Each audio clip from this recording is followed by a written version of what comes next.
할렐루야. 예수 그리스도 이름으로 하나님 말씀 함께 나눌 시간 갖도록 하겠습니다. 먼저 기쁜 소식을 두 가지 전하게 됐는데요. 첫째는 이제 우리 김성현 아이가 아까 낮에 이제 신방을 갔었는데 잘 회복이 돼가지고 그렇게 잘 뛰놀고 있었습니다. 그래서 신방 예배 드리고 앞으로는 괜찮을 것 같습니다. 그런데 두 번째는 이제 우리 강항 목사님이 31일 다음 주가 아니구나. 다음 주인가요? 다음 주죠? 31일 화요일 저녁 예배를 아마 인도하시러 오실 수 있을 것 같습니다. 왜 청주만 배정을 안 했냐고 제가 우리 교무이사님한테 그래서 뭐 어쩌고저쩌고 그러셔서 됐슈. 그런데 진짜 됐어요. 그래서 31일 날 우리 강호 목사님이 청주교회 와서 저녁 예배를 드릴 예정입니다. 기쁘시죠? 네. 자, 이번 시간에는 영혼의 전에 이제 제가 이번 달 들어서 두 번에 걸쳐서 이렇게 다루었던 내용의 가장 마지막 이제 시간이고요. 사청부 영혼에 했던 시간입니다. 오늘 다루는 내용을 좀 정확하게 좀 아시려면 먼저 있었던 첫 번째, 두 번째 내용을 좀 먼저 보셔야 되겠죠. 유튜브 영상으로나 뭐 이렇게 해서 보셔야 뭐 이렇게 하나로 쭉 연결이 되실 것 같습니다. 첫 번째 시간에는 뭘 다뤘냐면 우리 교회의 어떤 그런 역사의 뿌리에 대해서 주로 이제 그 김천교회에서 막 시작했을 때의 그런 역사에 대해서 다루었고요. 그리고 이제 지난 시간에는 일반 개신교의 어떤 뿌리에 대해서 다루는 그런 시간을 가졌었습니다. 특별히 우리 한국에 뿌리 내린 한국 개신교, 한국 기독교의 어떤 배경이나 여러 가지 내용들을 저희들이 살펴봤습니다. 그래서 저걸 알고 나를 알아야 우리가 영적인 전쟁에서 승리할 거 아닙니까? 그렇죠? 그래서 이제 다 알아야 된다 이런 취지에서 다뤘고요.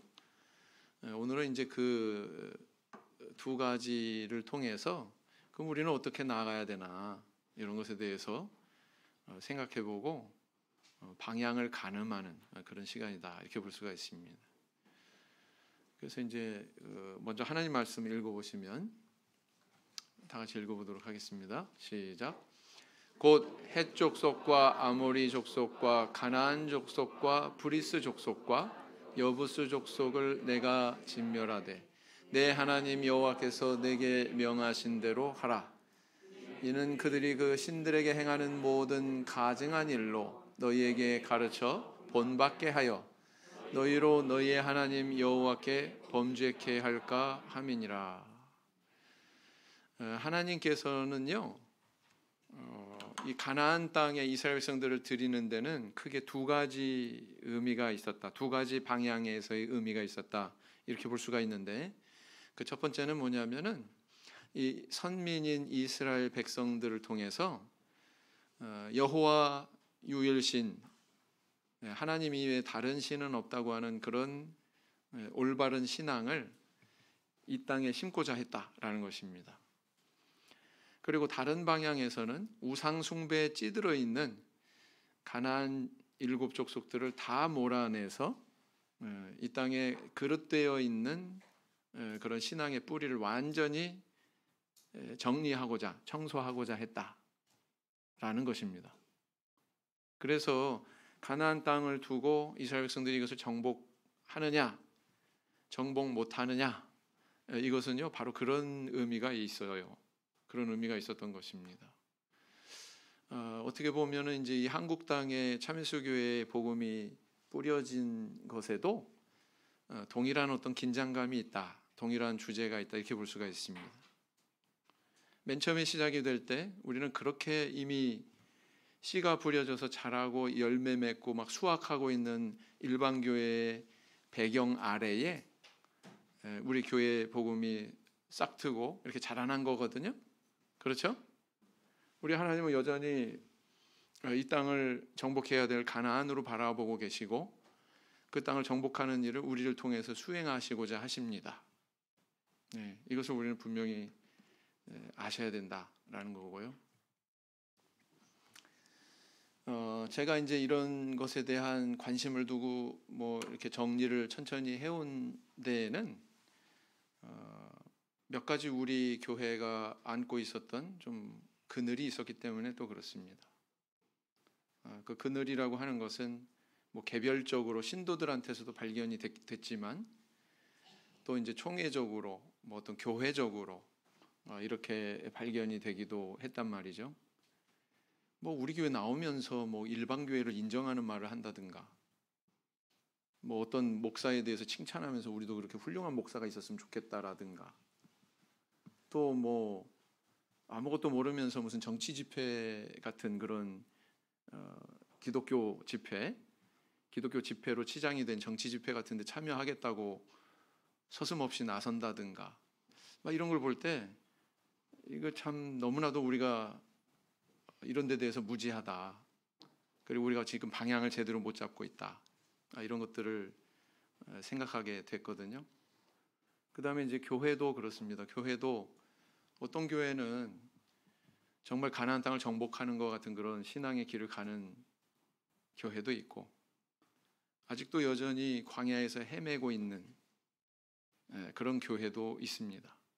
이건 교회뿐만 아니라 신도 개인도 마찬가지라고 봐요. 광야의 시대는 반드시 필요합니다. 연단의 시기고요. 또 하나님께서 다듬어가는 시기이기 때문에 꼭 필요하지만, 어떤 신도는 이렇게 광야 시대를 벗어나서 열심히 하나님의 뜻을 펼치면서 자기 인생을 그렇게 가나안 땅을 정복하는 것 같은 그런 신앙의 길을 걸어가는 반면, 또 여전히 광야 시대에 머물면서 헤매고 있는 신도도 없지 않다라는 거예요. 우리는 시간적으로는 동시대에 있지만 신앙적으로는 다른 시대에 살 수가 있다는 뜻입니다. 이해가 되시죠? 네. 이런 커다란 틀을 기억을 하시고, 제가 가끔 여기 부임하기 전에 와서 했던 여호수아에 대해서 기억하시고요. 또 사사기에 대해서도 앞으로 이제 좀 잘 관망을 하셔야 된다라는 겁니다. 2007년 이후에요, 한 10여 년의 세월 동안 우리 교회가 굉장히 좀 미혹의 시대다, 시대적으로 역사의식을 가지고 본다면 이렇게 표현할 수 있겠습니다. 왜냐하면은요, 이 총회 중심제 체제를 우리가 유지해 왔는데, 이 개교의 체제의 어떤 그런 정관으로 이렇게 변경해 가지고 보내온 시기이기 때문에 그렇습니다. 경쟁이라고 하는 것이 자본주의 사회를 구동하게 하는 그런 기본적인 힘이거든요. 경쟁하게 하는 거. 그런데 이것이 우리도 교회에서 한번 이렇게 도입을 해보자, 이렇게 시작이 된 거예요. 그래서 어떻게 하느냐, 교회와 교회도 경쟁시키자. 교회와 목회자 간에, 또 신학원에서 뭐 신학생들 간에도 경쟁하게 하자, 이런 이제 가치가 도입이 됐고요. 그런 가치에 입각해서 정관이 마련이 됐어요. 그래서 그때는 정관에 의해서 어떻게 구성이 됐냐면은 교회를 구분을 했어요.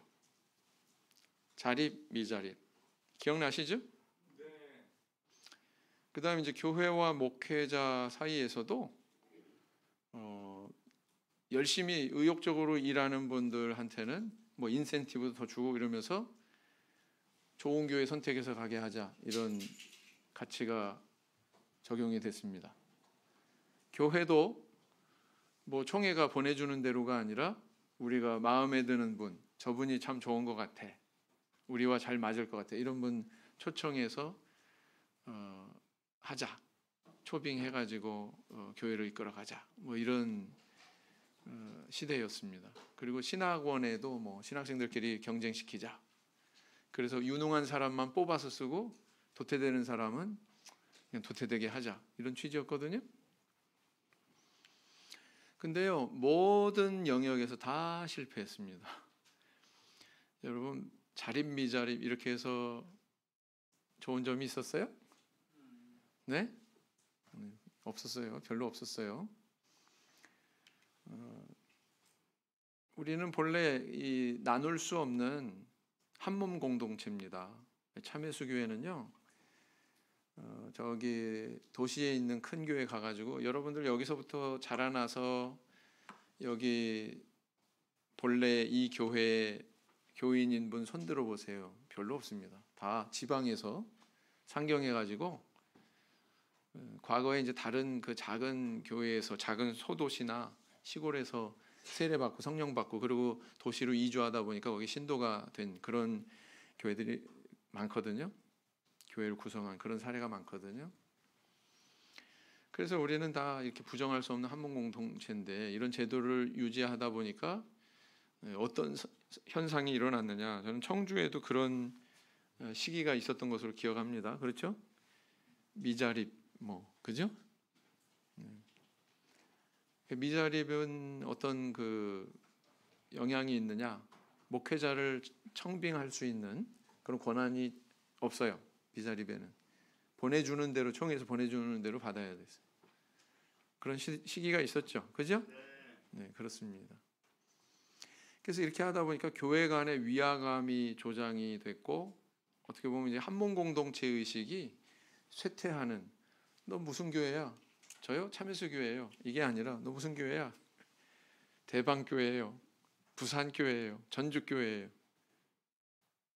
이런 의식이 더 우리 교회 내 교회, 우리 교회 내 교회의 의미는 자기 지역 소속 교회 그런 의식이 더 커지고 우리는 다 같이 한 몸 참회수 교회다라고 하는 의식은 작아지고 하는 그런 역작용이 있었다는 얘기죠. 네, 그렇습니다. 그게 실상이었어요. 목회자와 목회자 간에도 사실은 이 참회수교회 목회자들의 특징은 뭐냐면 일정 기간 있다가 다시 또 이제 로테이션 하는 거예요. 다른 곳으로 가고 다른 분이 또 일로 오고. 그거 깰 수 있어요, 없어요?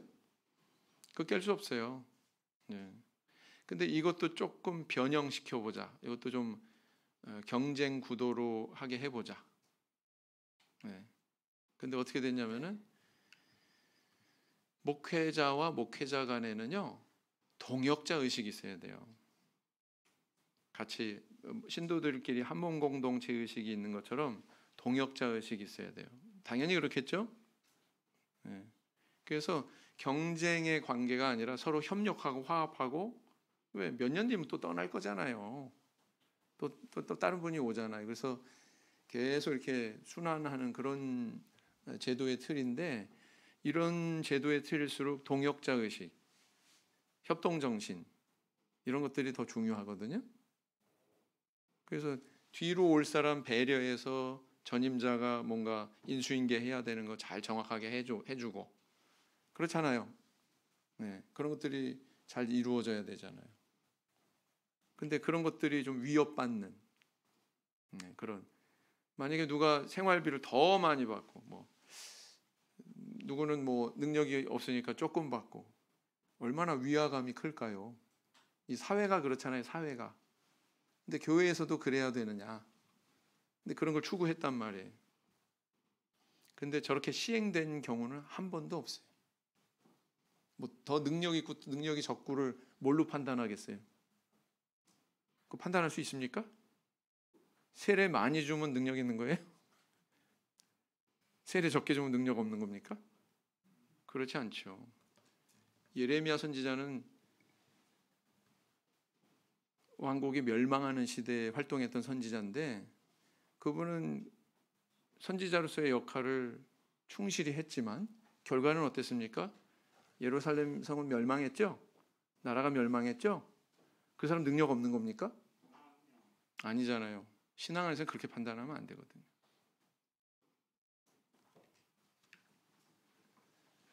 그래서 이것도 잘못됐다. 이것도 우리한테는 절대로 적용될 수가 없는 일이구나 라는 게 밝혀졌고요.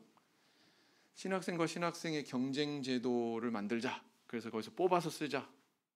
지원하고 나서 열심히 공부 3년 마치고 그랬지만 능력이 안 된다고 판단되면 그냥 퇴진하게 하자 이거거든요. 근데 어떻게 됐어요? 이것도 역시 유명무실한 그런 제도다. 신학생 이렇게 많이 지원해 본 적이 있어요? 없어요? 네? 뭐 골라서 뽑을 만큼 많이 지원한 적 있어요? 우리 역사 속에? 없어요. 그건 대만도 없어요. 일반 개신교회나 기업화돼 있고, 지난 시간에 우리 배웠잖아요. 한국에 와서 뭐가 됐다고요? 미국으로 건너서 기업이 되었고, 한국으로 건너서 뭐가 됐다고요? 네. 일반 개신교회 기업화돼 있거든요. 지금은 일반 개신교회도 일자리가 없어요. 신학교를 나왔으면은 교회에서 채용이 돼가지고 열심히 목회를 해야 되는데 일자리 없으니까 적체 현상이 일어나니까 어떤 현상이 있냐면은요, 바깥으로 보내요. 저기 해외로. 그러면서 국내에 꾸준히 연락하면서 자리 좀 났냐고 그러는 상황이거든요. 왜요? 거기는 공장에서 뭐 물건 찍어내듯이 신학교에서 졸업생들 계속 매일 쏟아져 나오거든요.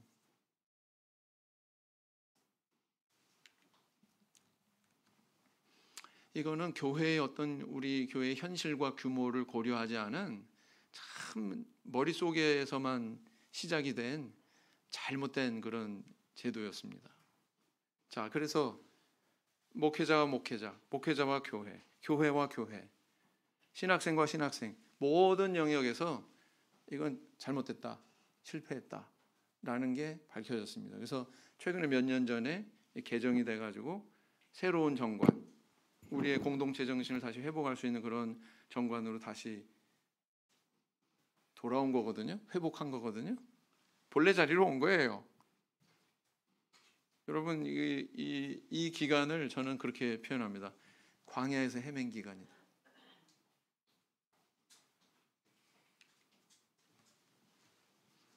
그럼 제도적인 관점에서 우리한테 맞는 옷은 뭐냐? 뭐 말할 것도 없죠. 총회 중심제.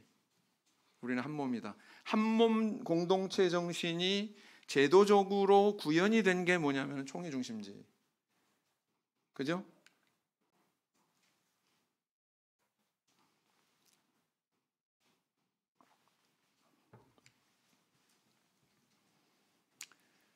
총회 중심 제도를 채용하고 있는 교단들이 있습니다. 천주교, 뭐 성공회 이런 교단들이 우리가 동일하게 목회자가 일정 기간이 지나면은 순회하는 그런 구조로 되어 있습니다. 그렇게 순환하다 보니까 대형 재정 비리 사건이 발생할 수 있어요, 없어요? 없어요. 여러분, 수원교회 김정옥 자매님이 검찰청 사무국장인데 1년마다 바뀌어요. 이분들은 1년마다 바꿔요. 왜 그런 줄 아세요? 성가시겠죠? 1년마다. 우리는 목회자들은 4년인데 그분 1년마다 바꿔요. 유착관계를 막기 위해서 그래요. 부패하는 걸 막기 위해서 그래요. 인간의 어떤 단점이나 연약한 점을 제도적인 틀이 보완을 해주고 있는 겁니다. 이해가 되시죠? 저는 천주교나 성공회에서 목회자의 대형 재정 비리 사건이 발생한 뉴스를 들어본 적이 없어요.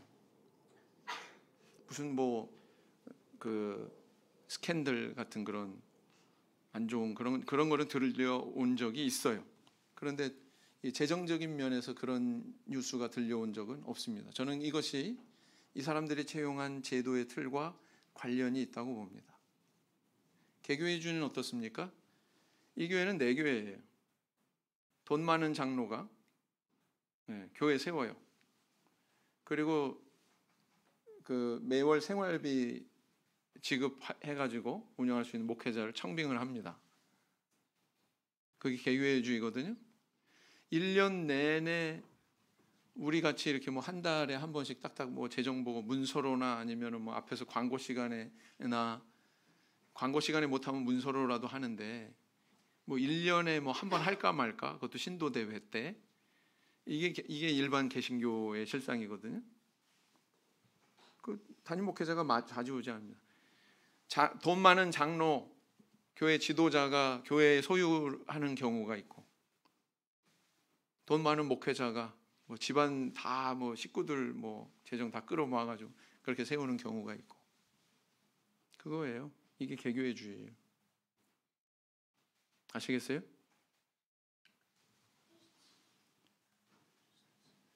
그래서 이런 개교의 제도를 채용한 일반 개신교에서는 뭐 노회라고 하는 것도 사실은 그거는 그냥 뭐라고 그럴까요? 그냥 협의체예요. 노회라고 자기들끼리 모여서 이렇게 뭐 그래 면허증 줄게 뭐 이런 의미만 있는 거예요. 니네 장로교회라고 해.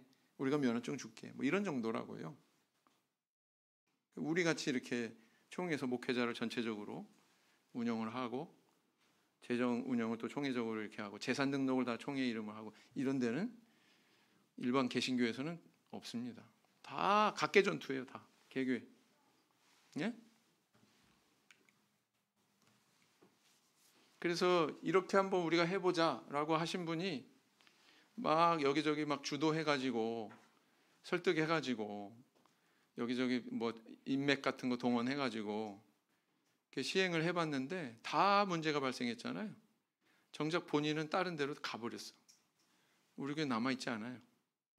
정관이 바뀔 때, 그 경랑기를 보냈던 그때 정관이 바뀔 때 거기에 찬성표까지 심지어는 던지고서 본인은 떠나갔어요. 세상에 둘도 없는 좋은 정관이다. 제일 정관은 최악의 정관이지. 이해가 되세요?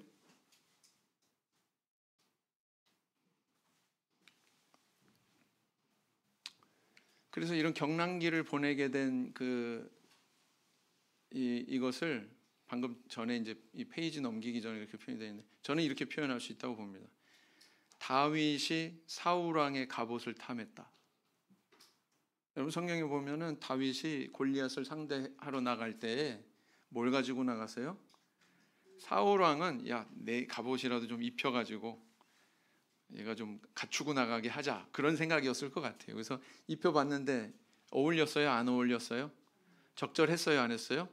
안 했어요. 그러니까 다윗이 이렇게 시험하여 보고는 이건 나한테 안 맞다라고 판단하고 오로지 물매만 가지고 나갔어요. 그러지 않았습니까? 그 소년이 성인인 그런 사울 왕의 갑옷이 어떻게 맞을 수 있겠어요? 그죠? 맞지 않는 것이었다. 이 제도라고 하는 건 사실은요 옷과 같아요. 그런데 그게 맞는 경우가 있고 안 맞는 경우가 있는데 우리한테 절대로 맞을 수가 없는 옷이란 말이죠. 우리가 가지고 있는 신앙의 본질, 정신 이런 거와 견주어 볼 때 이건 절대로 우리가 입을 수 없는 옷이었다는 것이 밝혀진 겁니다. 우리 지난 시간에 살펴본 것처럼 일반 개신교의 성장 원리는요 우리 참예수교의 성장 원리와 전혀 다릅니다. 일반 개신교의 성장의 원리는 철저하게 자본주의 체제의 발전 원리와 어깨동무를 하고 있습니다. 그래서요 일반 개신교의 성장학, 교회 성장학 책을 보잖아요. 그러면 자본주의 이 사회 속에서 기업 성장시키는 그런 이론하고 똑같아요. 똑같습니다. 그러니까 기업이 됐다 소리가 나오는 거예요. 자본주의의 이 지속 원리는요 경쟁이 있기 때문에 가능하거든요. 매년 뭐 경제 성장률 뭐 몇 프로 그거 굉장히 중요하게 생각하잖아요. 그래서 뭐 막 끊임없는 성장을 추구하는 게 자본주의인데 그 성장의 이면에는 이런 경쟁을 끊임없이 추구하는 거예요. 그러면서 우리 그런 얘기 하잖아요. 뭐 선의의 경쟁, 그죠? 그래서 자전거와 같다. 또 이렇게 얘기합니다. 자전거는 어때요? 페달을 끊임없이 밟아야 넘어지지 않습니다. 페달을 멈추면 어떻게 돼요? 넘어지죠. 그런 것처럼 끊임없이 경쟁시켜야 된다. 그래서 앞으로 나가야 된다. 근데요, 이 끝이 뭔 줄 아세요? 경쟁의 끝은 뭔 줄 아세요? 경쟁의 끝은요, 양극화입니다. 양극화. 많이 들리죠? 그죠? 양극화. 부한 자는 더 부해지고, 가난한 자는 더 가난해지고, 높은 곳은 더 높아지고, 낮은 곳은 더 낮아지고. 그게 이 사회 모습이거든요. 마치 바벨탑이 올라가듯이 높은 데는 끊임없이 올라가는 거예요. 교회가 그런 곳이 돼야 될까요? 아니죠? 오히려 높은 곳이 낮아지고 골짜기가 메워진다고 그렇게 표현하고 있거든요. 그렇지 않습니까? 신앙의 방향하고 정반대라는 거예요. 그래서 이 경쟁의 원리에 감추어져 있는 제일 밑바닥에 사상적인 우상 덩어리는 뭐냐면은 신자유주의 이런 것들이 버티고 있습니다. 또 뭐예요? 진화론 뭐 이런 것도 다 여기 다 맞닿아 있는 겁니다.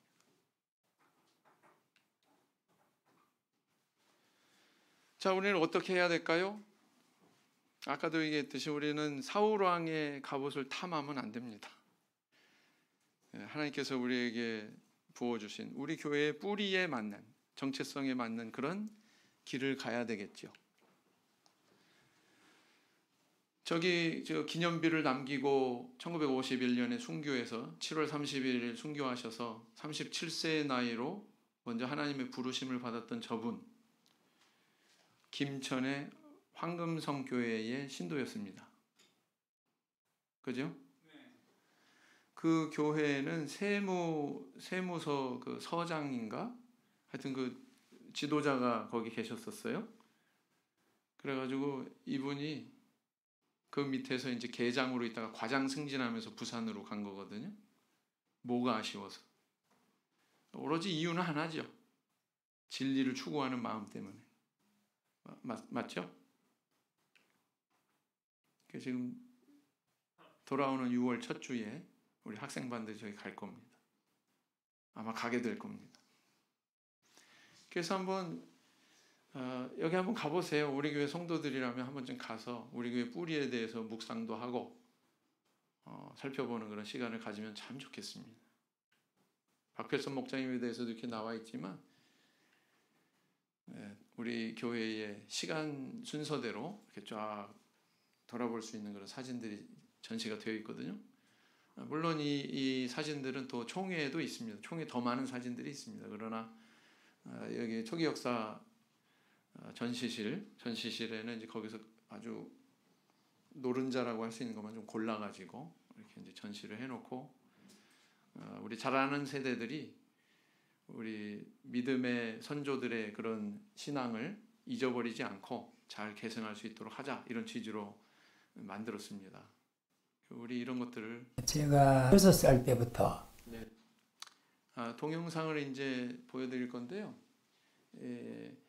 5분이 나와서 이제 이렇게 간증을 하실 거예요. 공통 분모가 뭔지를 찾아보시기 바랍니다. 공통 분모.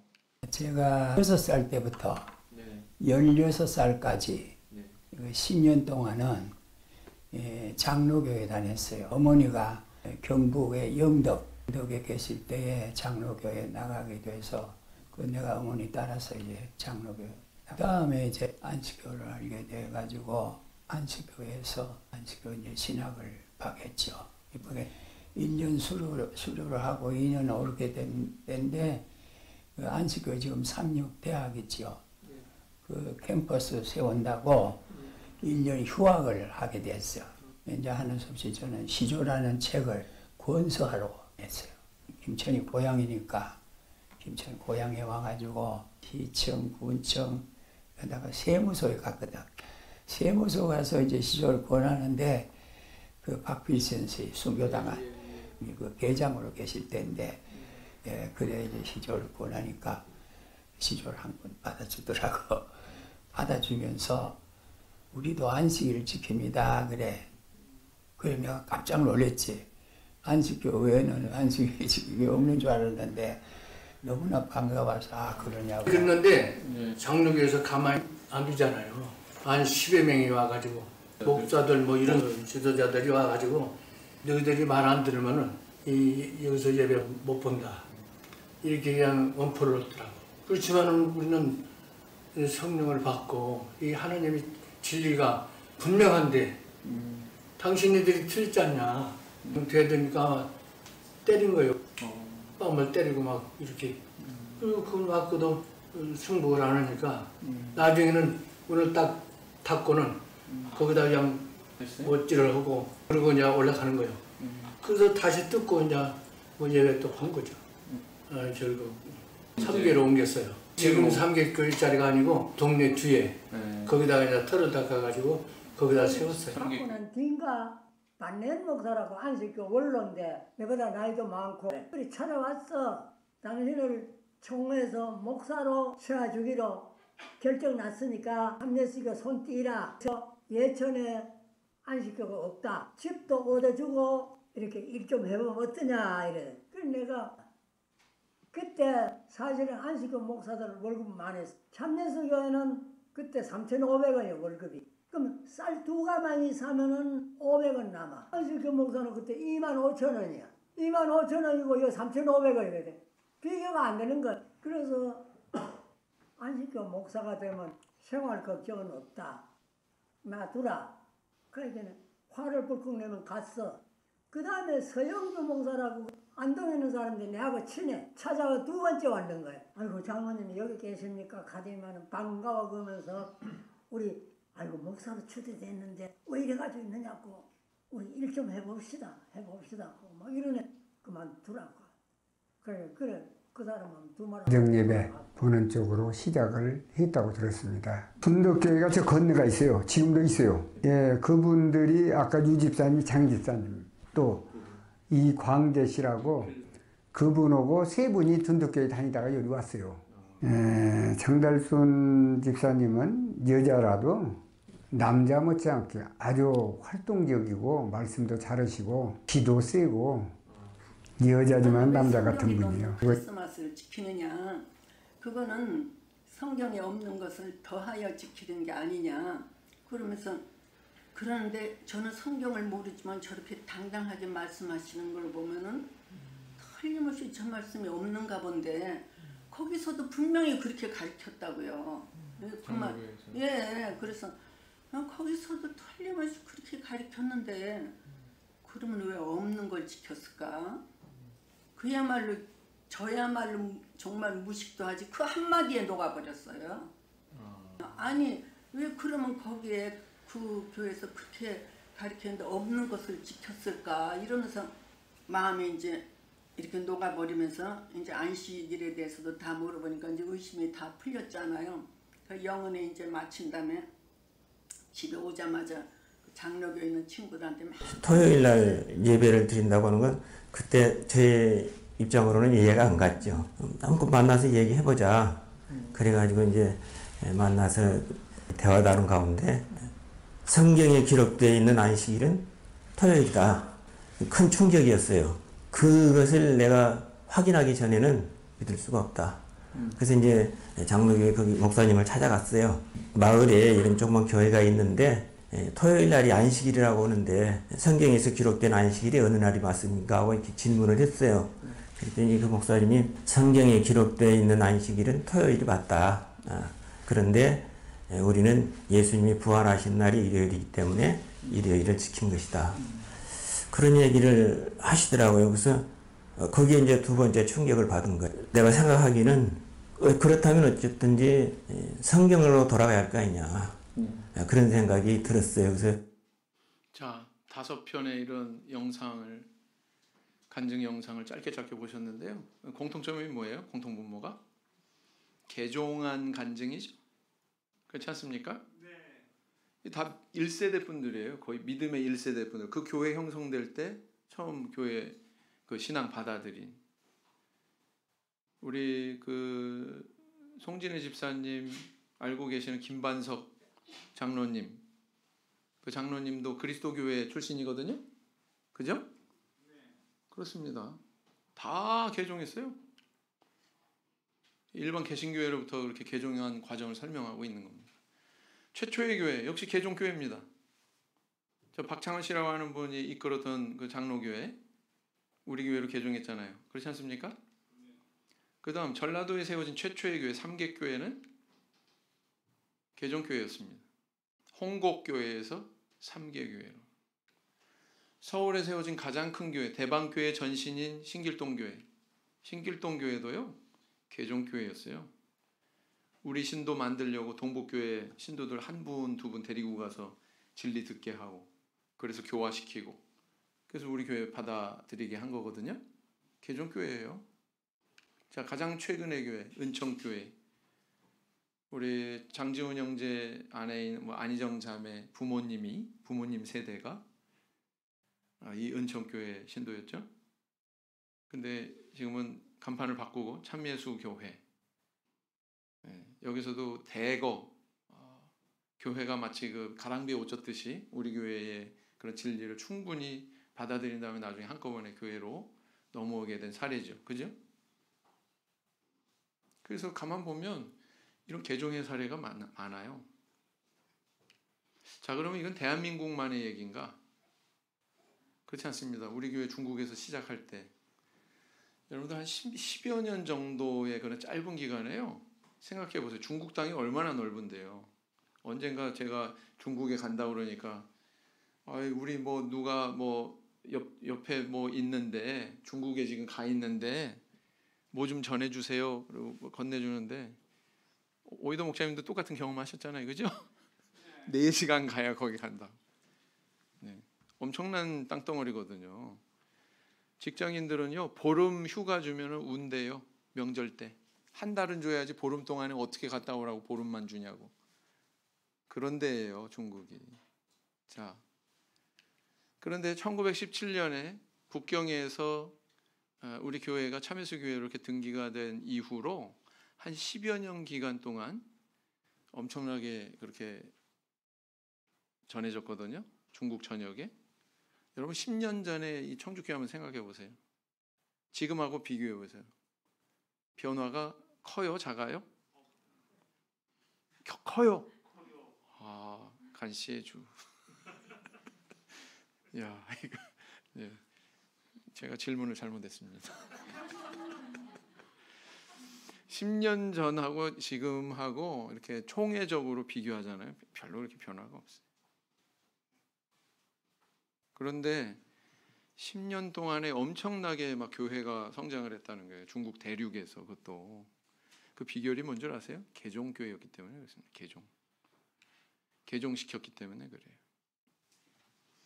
그래서 맨 처음에 내건 기치가 뭐냐면은 갱정만국의 교회. 여기서 갱정은 경정 또는 갱정 이렇게 얘기하는데 중국에서는요 개혁교회를 갱정교회라고 합니다.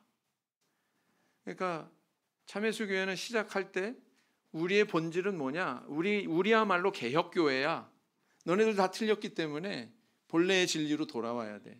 개혁해야 돼. 마틴 루터가 개혁자가 아니고 그 사람도 틀렸고 사실은 천주교가 답습했던 오류를 그대로 승계하지 않습니까? 안식일로 다시 돌아가지 않았어요. 일요일 그대로 천주교가 세운 일요일 그대로 지켰고요. 세례도 역시 마찬가지고요. 성령에 대해서는 생각도 못했고요. 마틴 루터는 개혁에 관심 없었어요. 천주교만 조금 이렇게 좀 그 부패를 청산하는 그런 쪽으로 목표했지 그 사람이 무슨 원대하게 뭐 개혁을 한다? 맨 처음에 그렇게 시작 안 했습니다. 다른 이해관계가 물린 사람들이 여기 합류해가지고 이게 그냥 폭탄처럼 그냥 터져버린 거죠. 그렇습니다. 그래서 만국 갱정의 교회 또는 갱정만국의 교회. 여기서 만국은요 뭘 의미하냐면은 열방 또는 뭐예요? 다른 신앙을 가진 여러 교회들을 가리키는 거예요. 이해되시죠? 네. 근데 우리에게 이런 정체성이 있나? 사실 우리가 맨 처음에 시작할 때 이런 엄청난 그런 성령의 역사로 이렇게 개종해가는 그것이 천주교가 됐건 장로교가 됐건 감리교가 됐건 뭐 성결교가 됐건 간판 바꾼 거예요. 가서 전해가지고 받아들이면 안수하면 성령 내리고 그 교회 간판 바꿔버린 거예요. 그러니까 그 10년 사이에 그렇게 엄청나게 성장한 거거든요. 그래서 우리 교회의 시작부터 우리는 개종이라고 하는 것이 굉장히 우리한테 시사하는 바가 컸다. 그것은 우리 교회의 정체성을 가르쳐주고 있다라는 것입니다. 우리 교회 달리 표현하면 어떤 교회예요? 저기 읽어보겠습니다. 따옴표 있는데 갱정만국의 교회. 전 그래서 우리 노인비영제의 가정같이 이렇게 다른 교단에서 이렇게 넘어오는 사람 보잖아요. 저도 그런 사람이잖아요. 굉장히 뭔가 좀 동지의식도 느끼고 이런 일이 더 많아져야 된다고 저는 그렇게 믿습니다. 우리 초창기 때 육사 교수들이 대거 4분이나 이렇게 우리 교회 들어왔는데요. 다 다른 교회 신앙을 가지고 있던 분들이에요. 그럼 놀랍지 않습니까? 우리 교회 안에는 그런 힘이 있는 거예요. 이 밑바닥에. 참 신기하게도 근본 영은의 기간에 우리 오이도 목사님이 강사로 오셔가지고 그런 거 하나씩 세부적인 것들 다 짚어주셨잖아요. 그죠? 9명으로 서울 기도소가 시작했는데 그 9명의 신도에 우리 하나님께서 모든 관심을 집중하시고 이렇게 계시하시고 인도하시고 예언 나타나게 해주시고 그러지 않았습니까? 우리 교회가 이런 교회다. 우리가 이런 우리 자신에 대한 정체성에 대한 인식이 사실은 우리의 미래를 결정합니다. 이스라엘 사람들은 우리는 하나님이 선택하신 선민이야. 이 의식이 뿌리 깊이 있었고 그 하나님이 가나안 땅을 우리한테 주신다고 약속했어. 그걸 굳건하게 믿고 마음속에 담고 있었기 때문에 세상에 지구상에서 없어졌다가 다시 이렇게 나라를 회복한 그런 사례가 있어요? 이스라엘 말고? 역사 속에서? 없어요. 참 특이한 나라예요. 그런데 그들의 마음속에 뭐가 있어요? 자기들 정체성에 대한 인식이 뚜렷한 거예요. 우리 성도님들은 어떻습니까? 나는 우리 교회에 대한 정체성 소유하고 있나 점검해야 됩니다. 저게 없으니까 일반 개신교에 눈 돌리다가 지금 저런 안타까운 길을 간 거예요. 바깥으로 이탈한 양반. 자, 또 아래 사진들의 교회들에서 유추되는 그런 공통점. 부여교회, 강진교회, 우남교회, 서천교회, 쌍치기도소, 여우치기도소, 화산교회. 공통점이 뭐예요? 네? 지금은 사라진 역사 속의 교회들입니다. 자, 그럼 여쭙겠습니다. 사라진 건가? 이동한 건가? 사실 이렇게 많은 교회들이 있다가 이제 사라졌지만 또 그동안에 많이 또 생겨났어요. 더 많은 지역에.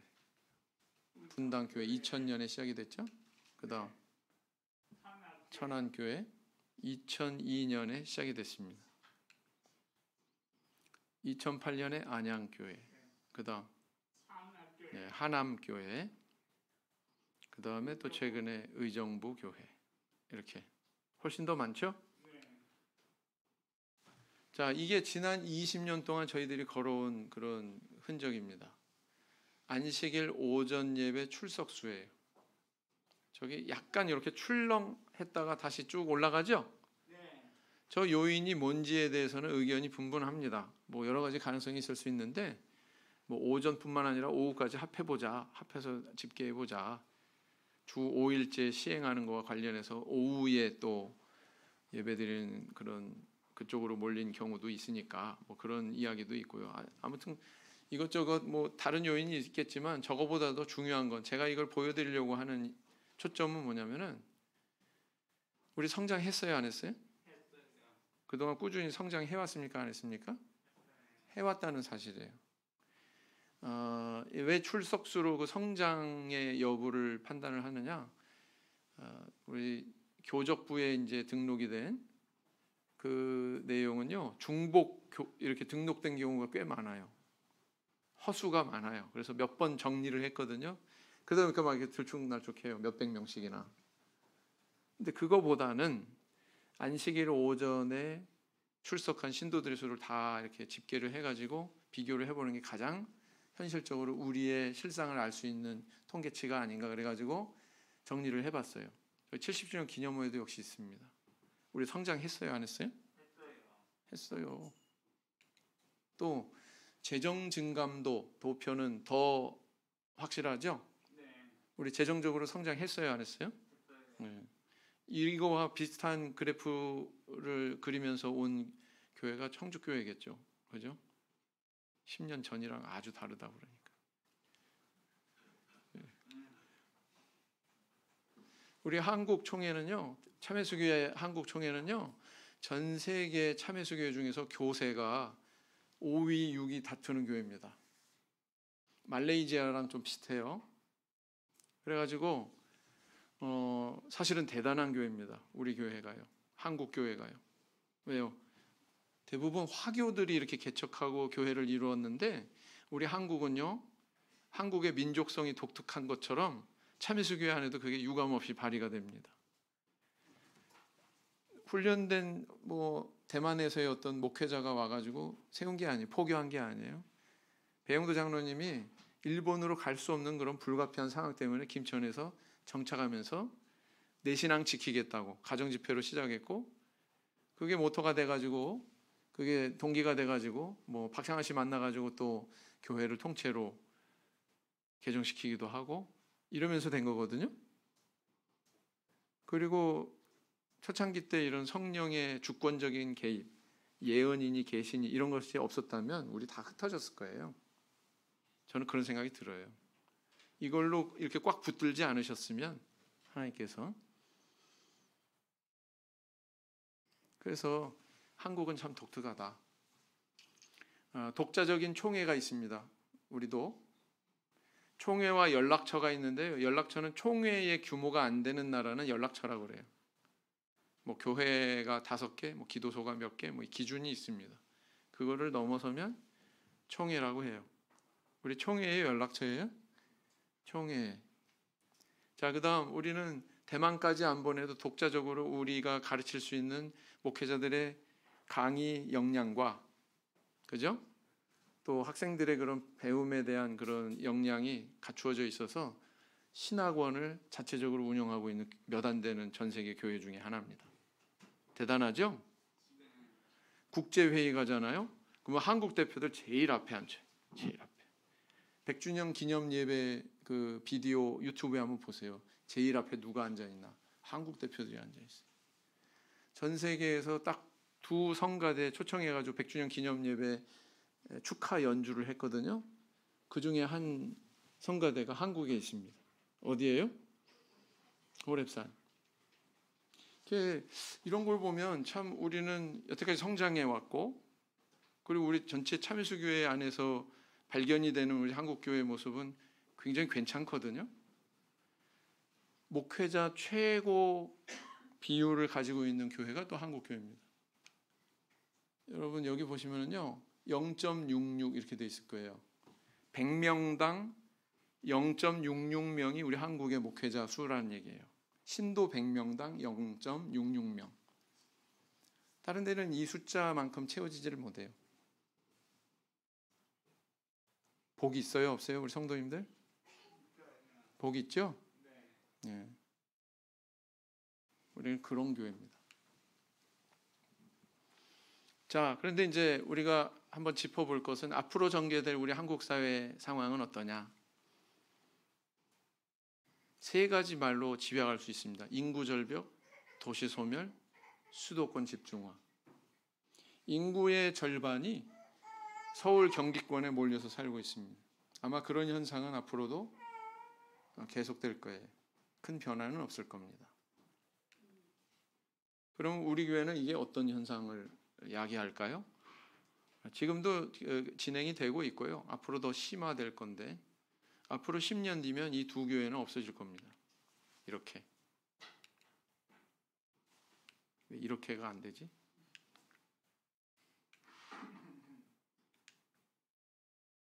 이게 왜 여기 3개 교회, 서도교회 없어질 거예요. 75세 노인이 제일 막내라고 커피 타야 되는데. 그 다음에 지금 명목만 있는 거예요. 명목만 그냥 교회로 있는 거예요. 그 다음에 10년 뒤에 3개 서도같이 사라지지는 않겠지만 3개 서도의 현재 모습처럼 명맥만 유지하는 그런 교회들이 또 나타날 거예요. 그게 한 3-4 개 됩니다. 그럼 우리는 어떻게 해야 될까요? 자, 이건 이제 사회에서 얘기하는 도시 소멸의 지도인데요. 색깔이 짙을수록 소멸의 위험이 높은 그런 지역입니다. 동남쪽이 위험해요. 동남쪽이. 점으로 찍어보면 까만 점 있는 데가 위험하고요. 그거보다 조금 덜 위험한 데가 빨간색이고요. 까만색, 빨간색이 없는 데는 비교적 안전한, 소멸의 위험이 없는. 이거는 이제 시간이 너무 많이 돼서 여기까지 보지는 않겠습니다. 그래서 우리는 어떻게 지속적으로 성장을 추구할 것인가, 우리 고민해야 됩니다. 이 사회의 어떤 인구 변화나 인구 이동이 우리 교회에도 영향이 있어요, 없어요? 있어요. 그럼 우리는 그런 사회 현상에 대해서 공동 대처해야 돼요. 한 마음이 돼서. 그렇지 않겠습니까? 네. 한 마음이 돼야 이게 뭐가 될까 말까 하는데 개교의 정신이 충일해가지고 각자 따로 이렇게 그러면은 이 미래를 헤쳐나갈 수 있을까요? 없을까요? 없겠죠. 네. 이 그래프는요, 우리 성도님들이 익숙하실 거예요. 어떤 그래프입니까? 이스라엘 백성들의 인구수, 그죠? 하나님의 약속대로 이 계속 성장하는 그런 곡선을 그리는데 성장이 정체된 그런 시기가 있었죠. 광야 시대, 그렇죠? 네. 그러나 내적인 변화는 있었습니다. 내적인 변화는 출애굽 1세대는 사라지고 출애굽 2세대들이 그 빈자리를 다시 메꾸는 그런 변화는 있었죠. 그렇죠? 그래서 출애굽 2세대가 가나안 땅을 정복하는 하나님의 내려주신 사명을 수행하게 되죠. 말씀드린 대로 우리가 정복해야 되는 가나안 땅에는 이런 모습들이 있는 땅입니다. 우리 교회의 정체성은 뭐라고 그랬습니까? 갱정만국의 교회. 이 사람들한테 이런 공동체에게 우리가 영향받는 게 아니라 우리가 그들에게 영향을 끼쳐야 되죠. 그렇지 않습니까? 그러려면 우리는 확실한 우리 정체성을 품어야 된다. 자, 읽어보시겠습니다. 시작. 내 하나님 여호와께서 내게 주시는 땅에 들어가거든 너는 그 민족들의 가증한 행위를 본받지 말 것이니 그랬어요. 하나님께서 이걸 당부하셨어요. 가나안 땅에 들어가기 전에. 그 다음 6장 3절 시작. 이스라엘아 듣고 삼가 그것을 행하라. 그리하면 내가 복을 얻고 내 열조의 하나님 여호와께서 내게 허락하심 같이 젖과 꿀이 흐르는 땅에서 너의 수요가 심히 번성하리라. 하나님이 약속하고 계십니다. 하나님은 9명밖에 안 되는 그런 소수에도 이렇게 관심 두시고 역사하시고, 그러니까 우리가 소수여도 된다, 그렇지만은 않습니다. 번성하리라 약속하고 계시죠? 그죠? 우리 정복해야 돼요. 청주에도 85만의 인구가 있는데 참회수교회 딱 하나다. 저는 앞으로 더 늘어나야 된다고 생각합니다. 그러려면 어떻게 해야 될까요? 열심히 기도하고 여기에 대한 뚜렷한 정체성을 우리가 먼저 소유하는 게 중요하겠죠. 그래서 다른 교회 문을 두드리고 그들이 우리 진리를 받아들일 수 있도록 인도하는 그런 노력이 우리에게 있어야 되겠습니다. 묵상기도 하시겠습니다. 아멘.